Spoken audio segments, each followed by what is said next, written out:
Natalie Morillo es la nueva ministra de Gobierno en reemplazo de Zaida Rovira luego de que Álvaro Rosero renunció a su designación. División en el correísmo. El expresidente Rafael Correa le dio la espalda a la prefecta del Guayas, Marcela Aguiñaga, para una eventual candidatura. En nuestra última entrega de la investigación Juego Sucio, el presidente de la Federación Ecuatoriana de Fútbol revela que grupos ilegales que apuestan fuera del país en partidos de fútbol locales tienen operadores en el Ecuador. Pánico en la cumbre climática del Brasil. Miles de asistentes fueron evacuados por un incendio en la zona sur del recinto. No se reportan heridos. Barcelona y Liga se enfrentan en la sexta jornada del primer hexagonal en la Liga Pro. El partido será transmitido por Ecuador TV el domingo desde las 15:15.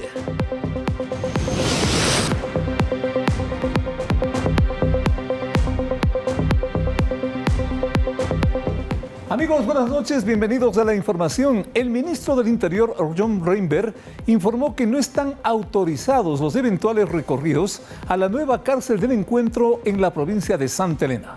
En una reveladora entrevista radial también afirmó que el crimen de Fernando Villavicencio fue perpetrado por la organización criminal Los Lobos.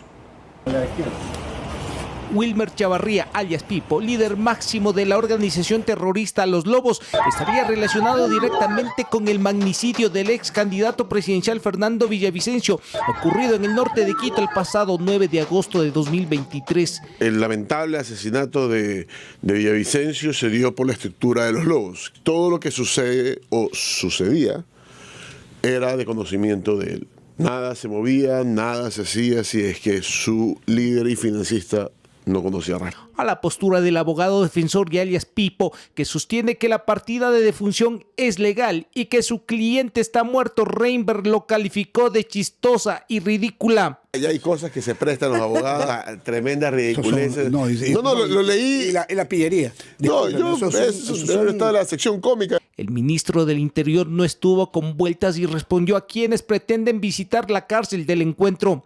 Quítense de la cabeza que van a haber estas visitas de prensa, que va a ir el defensor del uno, el defensor del Ecuador, el defensor de nadie.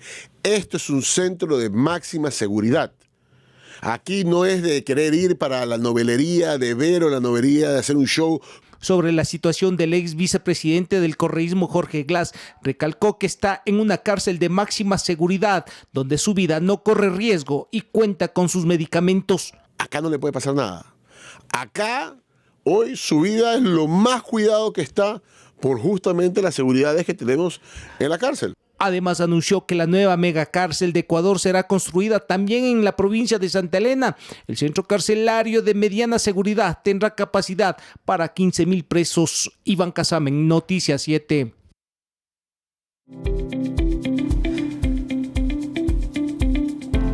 Finalmente, la asambleísta de gobierno Natalie Morillo fue designada ministra de Gobierno una vez que renunció el radiodifusor Álvaro Rosero. Una vez que se produjo esto, tiene que renunciar la asambleísta para pasar a esta nueva función del Estado. Una de las figuras de la bancada de ADN ahora es la nueva ministra de Gobierno. Se trata de la asambleísta Natalie Morillo, quien fue ratificada en el cargo por el presidente Daniel Noboa. Natalie compartió con nosotros aquí en la Asamblea Nacional, al ser ella asambleísta electa por la provincia de Pichincha, se desempeñó muy bien. Ella supo responder a ese voto de confianza que le dieron los ecuatorianos en las urnas. Ahora tiene otro rol fundamental para poder trabajar por todos los ecuatorianos. Morillo agradeció la designación y se pronunció en sus redes sociales. Me siento profundamente honrada de asumir este nuevo espacio de servicio a mi país, mi gran hogar. Desde este rol trabajaré para promover el diálogo político y fortalecer nuestra democracia. Junto al presidente Daniel Noboa, el gran equipo de gobierno y la bancada de ADN, seguiremos conduciendo al Ecuador hacia días de mayor bienestar y oportunidades para todos. La nueva ministra de Gobierno es licenciada en Comunicación Social con mención en Periodismo Investigativo por la Universidad Politécnica Salesiana. Además, es máster en Comunicación y Marketing Político y cuenta con un diplomado en Marketing y Negocios Digitales. Ha tenido una amplia trayectoria en la función pública. Fue servidora en la Secretaría General de Comunicación. Trabajó también en el Consejo Nacional Electoral, Ministerio de Transporte. Fue asesora del Ministerio del Interior y también gerente nacional de comunicación de CNT. Desde el 17 de noviembre del 2023 ocupa un curul en la Asamblea Nacional, donde ha impulsado iniciativas relacionadas con la seguridad ciudadana, y desde agosto del 2024 se unió formalmente a la bancada de Acción Democrática Nacional. Según Michelle Mancheno, primera vicepresidenta del Legislativo, el perfil de Morillo es el más idóneo para ocupar el Ministerio de Gobierno. Natalie es una fiel militante de nuestro movimiento Acción Democrática Nacional, ha manejado muchísimo las bases de nuestra militancia en la provincia de Pichincha, comprende cómo es el trabajo político, comprende también y sabe escuchar a la gente, lo cual es fundamental para poder tener este cargo. Se prevé que Natalie Morillo oficialice su renuncia a la Asamblea Nacional para ocupar el despacho principal en la cartera de gobierno. Ella reemplazará a Álvaro Rosero, quien presentó su renuncia a 48 horas de ser designado. Edison Saavedra, Noticias 7. Continúa la crisis en el correísmo. Luisa González y Rafael Correa le dieron la espalda a una eventual candidatura para la reelección a Marcela Aguiñaga para la prefectura del Guayas bajo el auspicio del correísmo. Al parecer, en la Revolución Ciudadana nadie se pone de acuerdo. Ahora, la nueva polémica nace a raíz de quienes no serán candidatos a futuras elecciones seccionales. Su presidenta, Luisa González, dio nombres. Entonces, yo sí creo que hay muchas autoridades que no deberían repetir como candidatos nuestros. Marcela Aguiñaga. Bueno, sí, yo creo pues, que está bastante podría ser claro. Marcela Aguiñaga, por ejemplo. Esa es su opinión, ¿no? Yo estoy dedicada a trabajar, no a polémicas y ni gastar mi energía en otras cosas que no sea lo importante que requiere esta provincia. En una primera instancia, Rafael Correa reaccionó. Y a veces no se contiene, ¿no? Pero yo creo que obviamente esas declaraciones son por lo menos inoportunas. Sin embargo, fue la reunión que tuvo la prefecta del Guayas, Marcela Aguiñaga, el alcalde de Guayaquil, Aquiles Álvarez, y la prefecta de Cotopaxi, Lourdes Tibán, lo que despertó la ira de Correa, sumado a las presuntas pretensiones que Aguiñaga tendría para buscar su reelección. Después de salir con Lourdes Tibán bajo el argumento de que no hay banderas políticas para trabajar, que sí las hay, como también debe haber dignidad, seré el primero en oponerme a la reelección de Marcela Aguiñaga. Luisa tenía toda la razón. Y en cuanto a Marcela, bueno, pues ella en su momento dijo que estaba viendo su futuro político, que estaba analizando si se iba o no de la RC. Y por supuesto que eso causa molestias. González también dejó ver su descontento con Aquiles Álvarez. Hay alcaldes, autoridades locales, a las que el presidente Rafael Correa les llama por algún tema y lo dejan en visto, como se dice. Eso no puede pasar. Porque lo primero que hacen es correr a buscarlo para la candidatura, lo siguiente para tomarse la foto, y cuando ganan se creen República Independiente. Todo esto sucede a puertas de la Convención Nacional de la Revolución Ciudadana, donde se buscará un reemplazo para Luisa González. Y yo creo que el ciclo de Luisa se cumplió en el rol que estuvo tomando en un momento determinado. Ya se adelanta que Felipe Vega de la Cuadra será candidato para dirigir al correísmo en enero del 2026. Edison Saavedra, Noticias 7. La presidenta del Consejo Nacional Electoral, Diana Tamaín, presentó una denuncia en el Tribunal Contencioso Electoral contra Luisa González, Andrés Arauz y otros dirigentes de la Revolución Ciudadana por una presunta infracción vinculada a las cuentas de campaña electoral del correísmo durante las elecciones anticipadas del 2023. Según la denuncia, esos representantes políticos no presentaron informes con las cuentas del movimiento, el monto de los aportes recibidos, el origen de los fondos, la lista de contribuyentes, ingresos y egresos, entre otros aspectos. Este jueves, la presidenta del Consejo Nacional Electoral ampliaría su denuncia.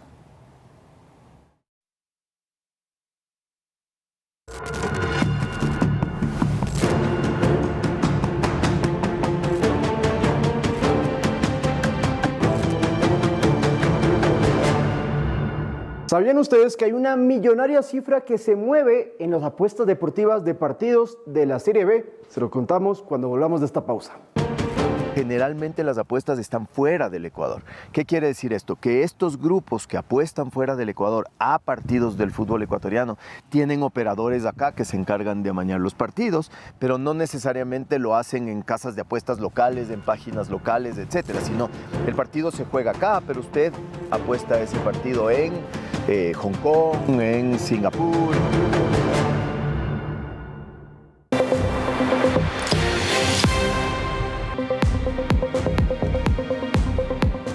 De regreso arrancó el proceso de licitación llamado Ronda Intracampos 3, que busca captar unos 360 millones de dólares en inversión privada para pozos petroleros en la provincia de Sucumbíos, Félix. Efectivamente, y para intervenir en esto trascendió que los requisitos son programas de desarrollo sostenible para la Amazonía, entre otros. Veamos. Representantes del Ministerio de Ambiente y Energía resaltaron que luego de 3 años se efectúa una nueva ronda petrolera que estima captar más de 360 millones de dólares en inversión privada, recursos que, de acuerdo a la ministra Inés Manzano, potenciarán la economía, en especial de la Amazonía. Este gobierno no permitirá actividades que vulneren la normativa ambiental. Creemos en un modelo energético que protege los ecosistemas, que respeta las comunidades amazónicas y que asegura que cada empresa operadora cumpla con estándares de gestión ambiental. Las autoridades resaltaron que los procesos de selección buscan transformar la matriz energética junto con un equilibrio económico para el país. Hoy no buscamos capitales pasajeros, buscamos socios estratégicos, socios que respeten la ley, socios que inviertan con responsabilidad social y ambiental, y socios que compartan la visión de sostenibilidad y sustentabilidad en el largo plazo. El proceso licitatorio llamado Ronda Intercampos 3 busca inversión para el desarrollo de 3 bloques petroleros ubicados en la provincia de Sucumbíos: Lumbaquí, Telesur y Panayacu. Más de 12.000 barriles de crudo adicionales por día, que es nuestra meta máxima. Calculamos que esta ronda generará alrededor de 750 plazas de empleo, priorizando las comunidades amazónicas. La firma de contratos tras la selección está planificada para el segundo semestre del año 2026. Sofía Vintimilla, Noticias 7. El presidente Daniel Noboa presentó el reglamento para la aplicación de la Ley Orgánica de Fortalecimiento de las Áreas Protegidas. El documento actualiza disposiciones para una profesionalización de los guardaparques. Dispone que en 6 meses la entidad rectora de esas áreas cree un fideicomiso público que garantice recursos estables para las actividades de control y vigilancia, monitoreo, turismo sostenible y fortalecimiento comunitario. El reglamento también promueve la participación del sector indígena y de los gobiernos locales en las tareas de vigilancia y control de las áreas protegidas.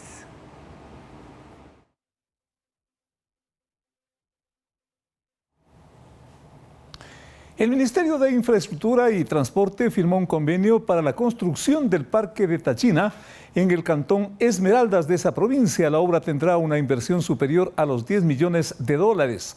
La obra contempla canchas deportivas, juegos infantiles, pista atlética, así como espacios destinados a diferentes ferias y espectáculos culturales propios de la zona. El proyecto fortalecerá el desarrollo urbano de la parroquia y aportará al mejoramiento de la calidad de vida y la salud de la población.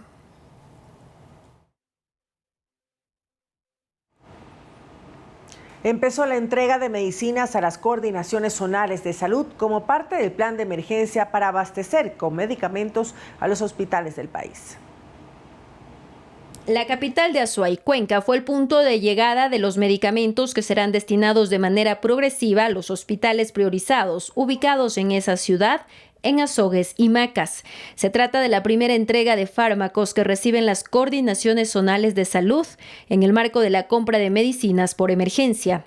Los medicamentos entregados están destinados para tratar la hipertensión, insuficiencia cardíaca y protección post-infarto, así como anticoagulante para prevenir trombosis y eventos cerebrovasculares, entre otros. En la Coordinación Zonal 9 en Quito, en cambio, se gestionó la distribución de aproximadamente 400.000 unidades de medicamentos, priorizando tratamientos cardiovasculares, anticoagulantes, anestésicos y productos dermatológicos, mientras que en la Coordinación Zonal 1, que comprende Imbabura, Carchi, Esmeraldas y Sucumbíos, se distribuyó un lote de medicamentos que permitirá reforzar la atención en consulta externa, emergencias y en los programas de salud prioritarios, beneficiando de manera directa a miles de usuarios que acuden diariamente a los centros y puestos sanitarios. Asimismo, los hospitales de Riobamba, Ambato, Latacunga y Puyo en la Sierra Centro se abastecen de fármacos esenciales. Además, 11 hospitales de las provincias de Manabí y Santo Domingo de los Áchilas recibirán más de 680,000 unidades de medicamentos. En tanto, la Coordinación Zonal 7 recibió 63,730 unidades de medicamentos que serán distribuidas estratégicamente en los hospitales de las provincias de Loja, El Oro y Zamora Chinchipe. A estas zonas se suman las entregadas en las bodegas de las coordinaciones zonales 5 y 8, ubicadas ambas en Guayaquil. Anaís Estrada, Noticias 7. Más de $10 millones ha destinado Ban Ecuador hasta el momento al plan de crédito al 7% de interés y 7 años de plazo, lanzado en septiembre último. Los préstamos son a nivel nacional y los beneficiarios, especialmente productores agrícolas y pescadores. La entidad bancaria expresó que este plan marca un hito en la dinámica productiva del país y responde a la visión de desarrollo del presidente Noboa. La inclusión financiera hace que el capital llegue directo a los pequeños productores cuyos aportes son claves en la seguridad y la soberanía alimentaria. Se reitera que la ayuda privilegia el crecimiento de las comunidades del sector rural tan importante en el país.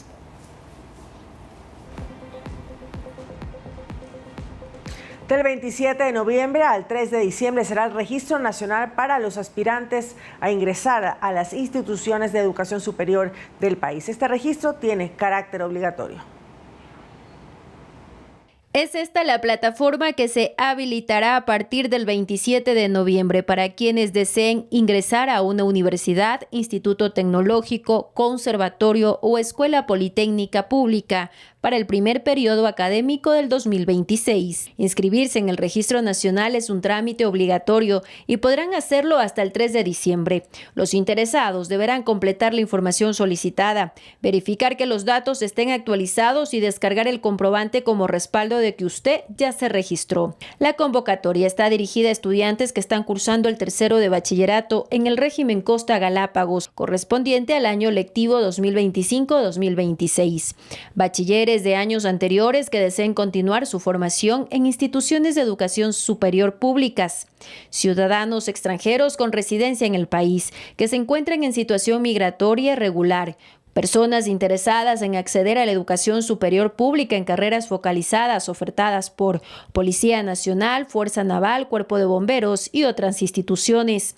Este trámite garantiza la participación en las siguientes etapas del proceso de acceso a la educación superior pública. Anaís Estrada, Noticias 7. Hecho en el Ecuador Perfecto para el Mundo es un programa de la pequeña industria y que tiene una interesante propuesta que está a punto de empezar. Veamos.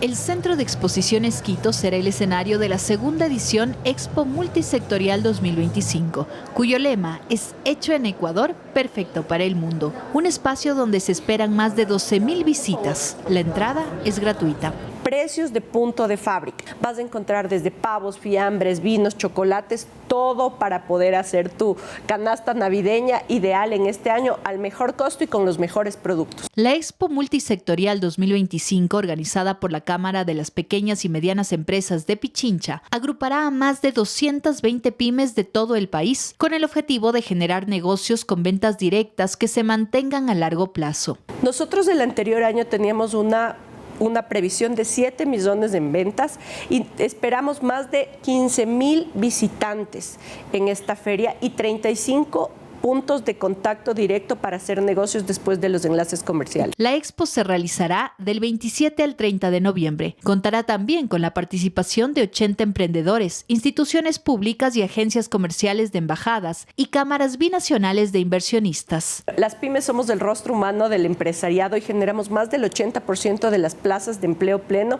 y constituimos el 80% del empresariado a nivel nacional.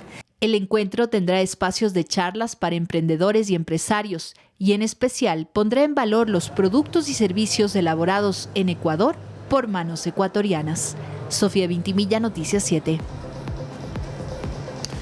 Nos vamos a una primera pausa comercial. María Mercedes, ¿qué se viene luego? Se vienen noticias internacionales. Enseguida, el Monte Semeru entró en erupción, lanzando una gigantesca columna de ceniza y gas hasta de 13 kilómetros de altura. Con eso regresamos.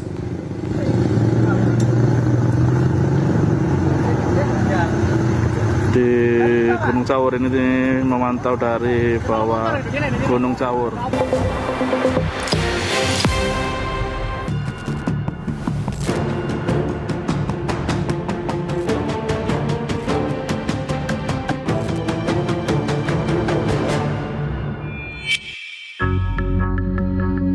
Juego sucio, es decir, amaño de partidos, y también asesinato a futbolistas y amenazas contra jugadores han sido los temas abordados en este especial investigativo sobre la violencia en el fútbol ecuatoriano.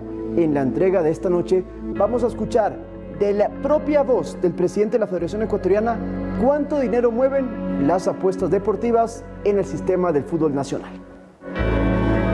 Vamos a ir al grano. Ya viajamos por el país constatando la violencia en el fútbol.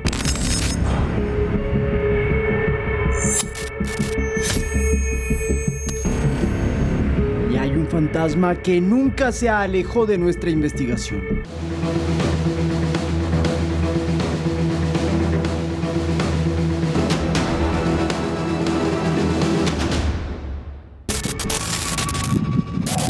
Viceministro José David Jiménez, ¿es verdad que existe el amaño de partidos en el fútbol ecuatoriano? Lastimosamente, sí, es un mal que está generando mucho daño al fútbol ecuatoriano, tanto a nivel nacional, a nivel regional y a nivel mundial.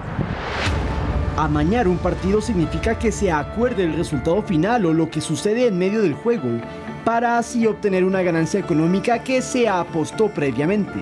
Fuimos a consultarlo con el titular de la Federación Ecuatoriana de Fútbol para desentrañar este modus operandi que partiría de las apuestas deportivas. Ya no es ni siquiera a ganar o perder un partido. Hoy se apuesta a cosas como el número de goles en el primer tiempo, número de goles en el segundo tiempo, corners, tarjetas. Entonces son eventos mucho más difíciles y la única manera de identificar todo esto es con un software que monitorea las apuestas en el mundo a estos eventos. Hoy en día se puede apostar por todo y el fútbol no iba a ser la excepción. El inconveniente es que el crimen organizado se enteró de lo lucrativo que era. ¿Cuánto dinero, por ejemplo, generó la apuesta deportiva en este año? El año pasado, el dato del 2024, es que a nivel de banca se movieron más de 130 millones de dólares. Bastante atractivo entonces para las mafias. Exacto, utilizan las casas de pronósticos deportivos y obviamente a los jugadores de fútbol o cuerpos técnicos o miembros involucrados a partidos para que se desarrollen ciertas actividades que ellos les van a beneficiar de alguna apuesta. Y aunque lo desconociéramos, esta actividad ilícita viene de tiempo atrás. Bueno, desde el año 2006 se empieza a escuchar ya que hay denuncias sobre apuestas clandestinas o el dinero sucio que se mueve a través de esto, que lamentablemente, como les decía, están cooptados por los grupos de delincuencia organizada, manejados inclusive desde dentro de las cárceles. Pero no confundamos algo. Lo ilegal no está en las casas de pronósticos, sino en las apuestas sospechosas, las que incluso se hacen al otro lado de nuestro planeta. A ver, hoy en Asia, hoy en otros continentes, incluso los valores que se permite apostar a partidos de fútbol son mucho más altos que los que se permite aquí. Generalmente las apuestas están fuera del Ecuador. ¿Qué quiere decir esto? Que estos grupos que apuestan fuera del Ecuador a partidos del fútbol ecuatoriano tienen operadores acá que se encargan de amañar los partidos, pero no necesariamente lo hacen en casas de apuestas locales, en páginas locales, etcétera, sino el partido se juega acá, pero usted apuesta ese partido en Hong Kong, en Singapur, en China, qué sé yo. Entonces, cuando hablamos de esto, es un tema mucho más difícil de controlar. Claro. Porque seguramente ese grupo que apuesta en China tiene operadores de aquí que se encargan de hablar con el jugador, de hablar con el técnico, de hablar con el árbitro, para que el evento salga como ellos necesitan que salga para ganar la plata allá. ¿Cuánto dinero se apuesta, perdón, presidente? Más o menos de entre 5 y 6 millones de dólares a un partido de Serie B del fútbol ecuatoriano. Ese es el monto que se mueve en el mundo de apuestas. 20 jugadores de la Serie B ya fueron sancionados por su supuesta participación en amaño de partidos. Para la Asociación de Futbolistas Ecuatorianos, el jugador entonces juega con la necesidad del ser humano. Hay que ir más allá. Estas casas de pronóstico, lo manifesté, son empresas. No tienen absolutamente nada que ver ahora que se creó esta ola de sospechas de que los jugadores están metiéndose en estas casas de pronóstico. Y segundo, si el ente regulador del fútbol ecuatoriano manifiesta todos estos temas de las cantidades de recursos que se mueven, pero él tiene que conocer de que se tiene que actuar con contundencia directo a la llaga de quiénes son los que han permitido visualizar o normalizar esto, porque después aterriza en lo que yo te digo. O sea, ¿por qué primero no creamos leyes o normativas de que se va a trabajar? Porque lo de las casas de pronóstico han existido muchísimos años. Entonces, si vamos, ¿bajo qué reglamento y normativa sancionan a los jugadores? Muéstrame el reglamento que diga mañana se está trabajando en conjunto con estas empresas, y si algún jugador insinúa o sospecha, será sancionado, que le caiga el peso de la ley. ¿Qué hacer para combatir este juego sucio? Se escuchan propuestas de las autoridades, como por ejemplo una intervención de la Interpol y más. Bueno, ya nos encontramos haciendo diferentes cambios y fortaleciendo el sistema desde la regulación de las casas de pronósticos deportivos que operan en el país. Es algo que lo estamos implementando en la nueva ley del deporte. Hay mucho movimiento de dinero en efectivo en esas apuestas deportivas, en esas casas de apuesta. Casas de apuesta que no están reguladas por la ley ecuatoriana, que están domiciliadas quién sabe dónde, en unas islas Caimán, muy lejos de acá, sí, incluso más lejos de eso, en África, qué sé yo, y que son las que están operando las apuestas aquí también. Entonces se necesita que esas casas de apuestas también tengan una regulación. Para completar el rompecabezas, un futbolista de Serie B gana un salario de hasta $2.000, sueldo que en ciertos clubes llega a adeudarse hasta 8 meses. Y por eso se dice que podría caer en la tentación de las mafias, que invierten hasta un 1% de todo lo que apuestan para obtener su resultado. Si vamos a iniciar una investigación, tiene que empezar. Si tú tiras nombre, porque no estamos investigando aquí al fútbol ecuatoriano, porque aquí yo no veo a nadie de la Serie A. Para un hincha del fútbol, que el deporte que más ama se empañe, duele. Por eso ojalá, y aún no sea demasiado tarde para a este juego sucio, volverlo limpio. Lo invito a meterle un gol a las mafias. Vamos, creo que tenemos que hacerle no uno, sino varios goles. Todo suyo, presidente.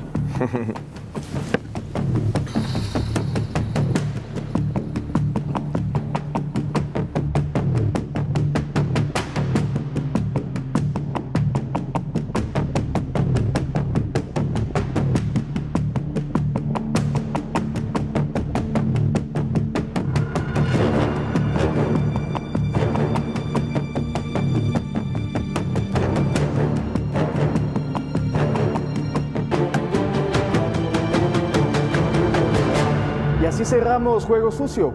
4 entregas, muchas revelaciones, pero el análisis final lo hace usted en su casa para que ojalá, como lo dijimos en la nota, el balón se limpie por siempre.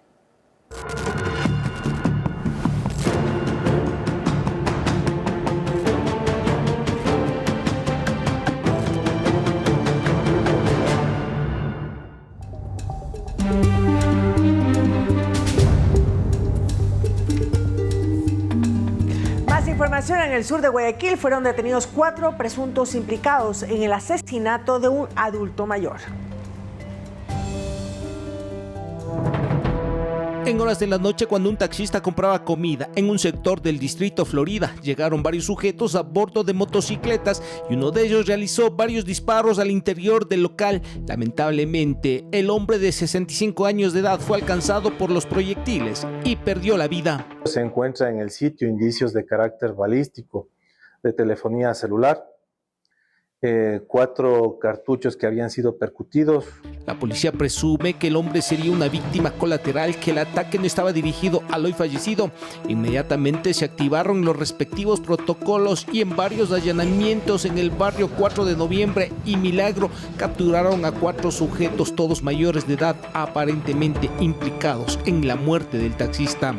Dentro de los videos que se pudieron observar ya se obtuvieron características relacionadas a la vestimenta, al propio transporte que tuvo estas personas una vez que habían realizado este acto delictivo.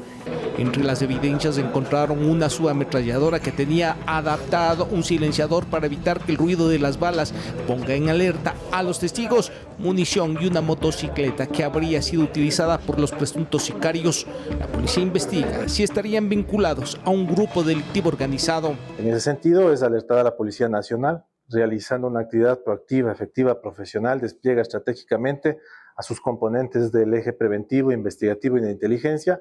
La víctima no tenía antecedentes penales. La fuerza pública continúa con las investigaciones para determinar el móvil del crimen. Iván Casamen, Noticias 7. La minería ilegal se ha convertido en la segunda amenaza más grave para el Estado ecuatoriano. En lo que va del año, el impacto económico supera los 2.000 millones de dólares tras operaciones que han desmantelado infraestructura criminal usada para dicha actividad en más de 1.300 bocaminas destruidas, así como 41 dragas y 360 retroexcavadoras. El bloque de seguridad apunta a cortar las fuentes de financiamiento de las mafias. Las operaciones se realizaron en Imbabura, Azuay, Carchi, El Oro, Orellana, Zamora, Chinchipe, Morona, Santiago, Sucumbíos y Napo, en busca de devolver seguridad y tranquilidad al país.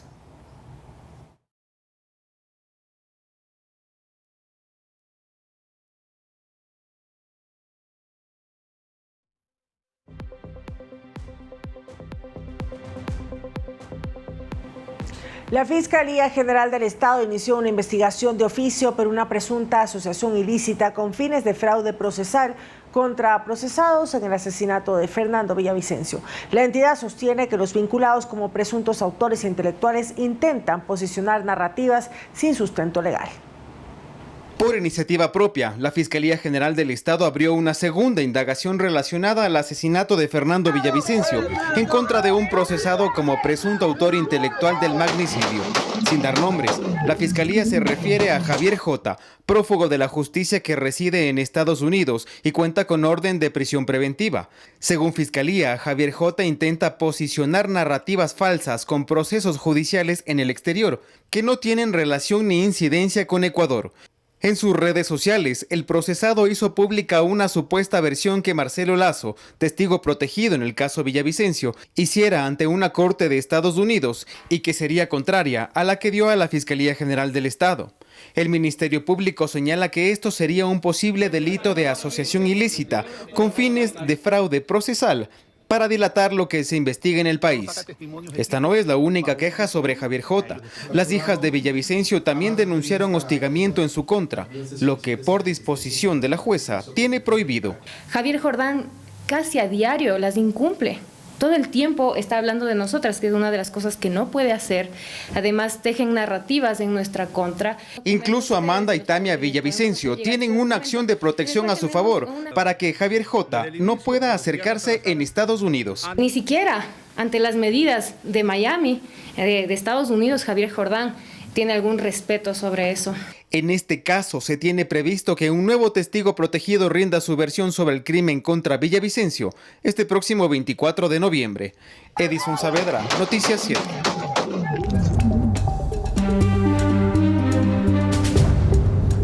Un enorme incendio interrumpió prácticamente la cumbre del clima que se realiza en el Brasil. Las lenguas de fuego fueron combatidas por los bomberos, pero no deja ventajosamente heridos, por ejemplo. Veamos el informe de lo que ocurrió en el Brasil. Las llamas que avanzaron rápidamente sorprendieron a los participantes, quienes prácticamente fueron abrazados por las lenguas de fuego.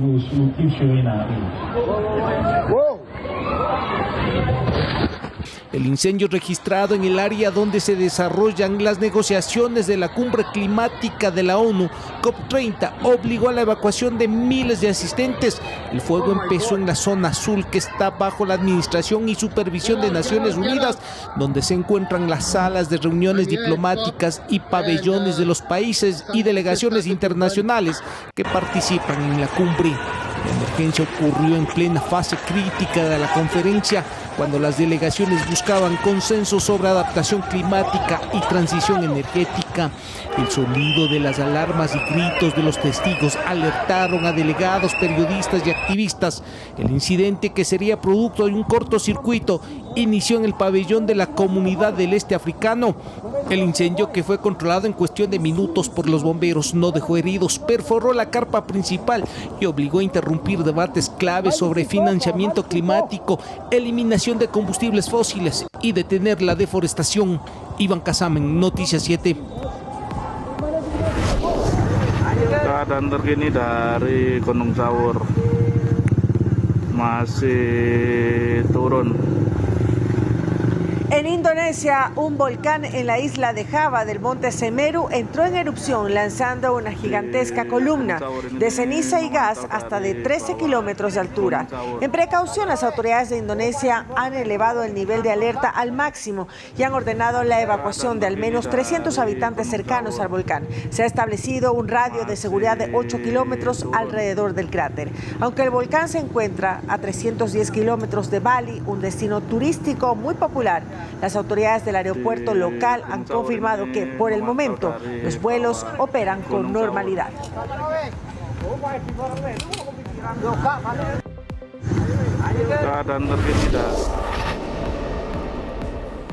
El centro de Vietnam enfrenta una grave crisis humanitaria y de infraestructura por las intensas temporales que han provocado enormes inundaciones y colapsado el enorme puente colgante emblemático de esa localidad.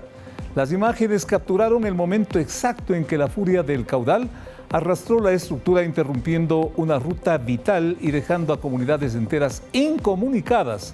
Al desastre se suma la situación de emergencia nacional, donde miles de personas han sido evacuadas y se reportan víctimas mortales y desaparecidos. Las autoridades mantienen la alerta y han intensificado las labores de rescate en los lugares más afectados.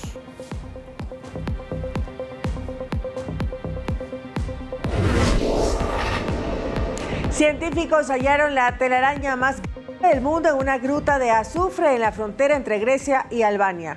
Esta gigantesca red supera los 100 metros cuadrados y es el hogar de una colonia de más de 111.000 arañas de 2 especies que asombrosamente coexisten en paz. Este caso es posible gracias al ecosistema único en un ambiente tóxico y sin luz solar. Las arañas se alimentan de una inmensa población de moscas que a su vez subsisten gracias a las bacterias que se nutren del sulfuro de hidrógeno de la cueva. Es un extraordinario ejemplo de adaptación y cooperación biológica en uno de los entornos más hostiles del planeta.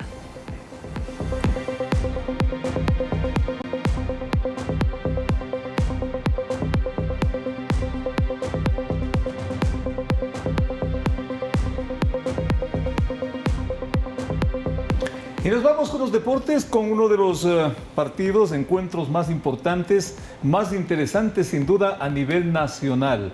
Roberto, estamos hablando de la Liga y el Barcelona. Barcelona, Liga Barcelona, pero esta vez será en Guayaquil con transmisión en nuestra pantalla. Sí, por supuesto, el domingo a partir de las 15 horas con 15 minutos estaremos ya en la señal de este partido entre Barcelona y Liga, que van a definir prácticamente quién es el segundo equipo en clasificar a la Copa Libertadores de América. Y ahí tiene preferencia y va adelantado Liga porque a Barcelona no le va muy bien frente al equipo de la ciudad de Quito. De hecho, los 3 partidos que han disputado hasta el momento han sido victorias de Liga Deportiva Universitaria. Veamos qué pasa el domingo, entonces van a transmitir y Vamos a transmitir aquí en Ecuador TV toda la información de la Liga Pro, ya lo saben, el día domingo invitados para que nos acompañen desde las 15 horas con 15 minutos. Aquí iniciamos la información deportiva.